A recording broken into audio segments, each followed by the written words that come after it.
மலர் ஒன்று எடுத்து கரம் ஒன்று தொடுத்து தேவி உன் பூஜைக்கு நான் கொடுத்தேன். மலர்ச்சரம் பிரித்து மலர் வளை தொடுத்து ஏழையன் காதலை நீ புதைத்தாய்.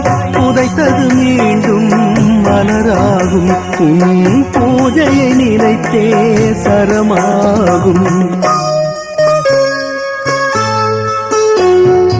கண்மணி நில்லு காரணம் சொல்லு.